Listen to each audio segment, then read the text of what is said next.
عام انتخابات کی تیاریاں تیز، الیکشن کمیشن نے آروز کے تربیتی سیشن کا آغاز کر دیا۔ ٹریننگ کا عمل 19 دسمبر کو مکمل ہوگا۔ ووٹوں کے اندراج، اخراج، تبدیلی اور درستگی پر پابندی عائد۔ افسران کی تعطیلات منسوخ، ٹرانسفر پوسٹنگ کی اجازت بھی نہیں ہوگی۔ بلوچستان میں شفاف الیکشن کا انعقاد اولین ترجیح ہے۔ تمام سیاسی جماعتوں کو لیول پلینگ فیلڈ مہیا کریں گے۔ الیکشن کمشنر بلوچستان اعجاز انور چوہان کا عزم، کہتے ہیں آروز اور دیگر عملہ ایمانداری سے فرائض انجام دے گا۔ افسران کو اسٹیشنز نہ چھوڑنے کی ہدایات جاری کر دی گئی ہیں۔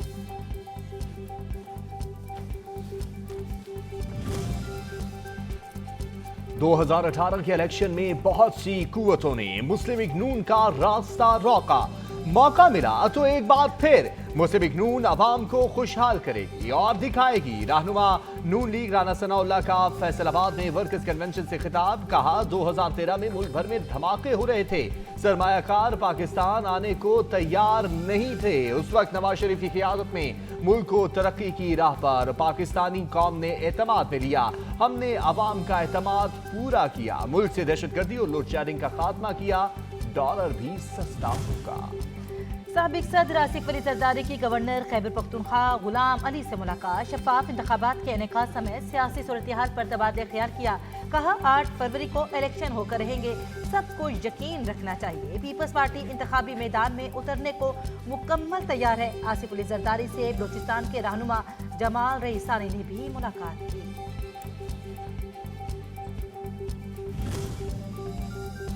سابق صدر مملکت آصف علی زرداری سے سابق وفاقی وزیر حامد سعید کاظمی کی ملاقات، پیپلز پارٹی میں شمولیت کا اعلان کیا۔ اس موقع پر احمد سعید کاظمی، نیر بخاری، مخدوم احمد محمود اور عبد القادر شاہین موجود تھے۔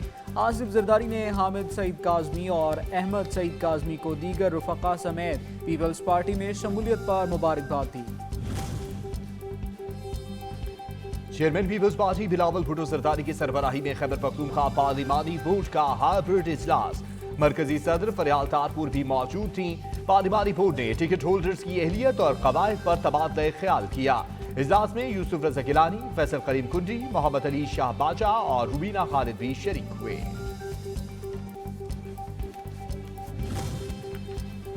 JUI بندوق کی سیاست پر یقین نہیں رکھتی، ہم انسانی حقوق کے تحفظ کے ضامن ہیں۔ سربراہ جمعیت علماء اسلام مولانا فضل الرحمان کا مردان میں ورکرز کنونشن سے خطاب، کہا ایٹم بم ہمارا لیکن ایٹم بم پر کنٹرول ہمارا نہیں، ہماری معیشت کو بین الاقوامی ادارے کنٹرول کر رہے ہیں، سیاست پر عالمی اداروں کا قبضہ ہے، ہمیں جغرافیائی تقسیم میں تتر بستر کر دیا ہے، چاہتے ہیں پاکستان میں پرامن ماحول آ جائے، بندوق کا ماحول کا خاتمہ ہو۔ امیر جماعت اسلامی سراج الحق کا عام انتخابات، نون لیگ اور پیپلز پارٹی سے اتحاد نہ کرنے کا اعلان۔ صحافیوں کے ساتھ سوال و جواب کی نشست میں خطاب میں کہا کہ اس وقت ایک لاڈلے اور سپر لاڈلے کے لیے ماحول بنایا جا رہا ہے، انتخابات میں عوامی مینڈیٹ پر ڈاکہ نہیں ڈالنے دیں گے۔ تمام سیاسی جماعتوں کو یکساں ماحول نہ فراہم کیا گیا تو آئندہ حکومت نہیں چلے گی۔ جماعت اسلامی آئندہ الیکشن امن، ترقی اور خوشحالی کے منشور پر لڑے گی۔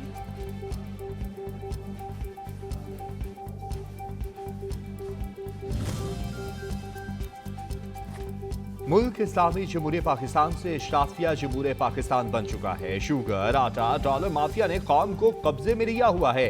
نجات کے لیے عوام کو اٹھنا ہوگا۔ جماعت اسلامی کے رہنما سینیٹر مشتاق احمد خان کا سخاوت میں جلسے سے خطاب، کہا ملک میں معاشی دہشت گردی ہے، نااہل حکمرانوں کی وجہ سے ملک کا بچہ بچہ مقروض ہے۔ اشرافیہ کے لوگ پلاٹ اور پرمٹ کے لیے پارلیمان جاتے ہیں۔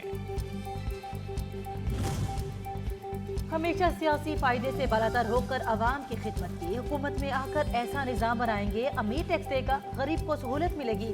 صدر استحکام پاکستان پارٹی عبدالعلیم خان کہتے ہیں عوام کا سب سے بڑا مسئلہ بجلی کا بل ہے، ہم آئیں گے تو عوام بجلی استعمال کرے گی، بل حکومت ادا کرے گی، موٹر سائیکل والوں کو پیٹرول آدھی قیمت پر ملے گا۔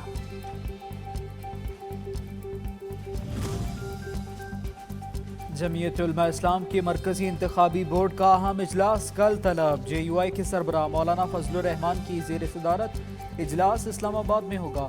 اجلاس میں قومی و صوبائی اسمبلیوں کے امیدواروں کا حتمی فیصلہ کیا جائے گا۔ اجلاس کے بعد امیدواروں کی حتمی فہرستیں جاری ہوں گی۔ ترجمان JUI۔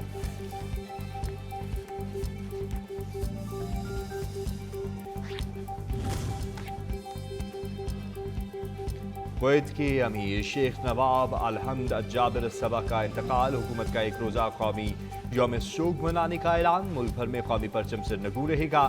نگران وزیر اعظم انوار الحق کاکڑ کل ایک روزہ دورے پر کویت روانہ ہوں گے۔ وزیر اعظم پاکستانی عوام اور حکومت کی جانب سے شاہی خاندان کو تعزیت پیش کریں گے۔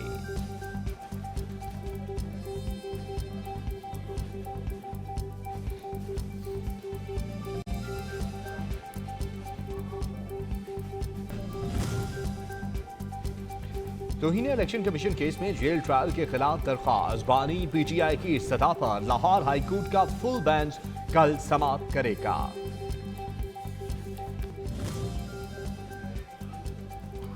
غیر قانونی افغان باشندوں کی وطن واپسی کا سلسلہ جاری، مزید 1634 افغان باشندے واپس چلے گئے۔ 377 مرد، 325 خواتین اور 932 بچوں پر مشتمل 97 خاندانوں کو 66 گاڑیوں میں واپس بھجوایا گیا۔ افغانستان لوٹنے والوں کی مجموعی تعداد 4,35,152 ہو گئی۔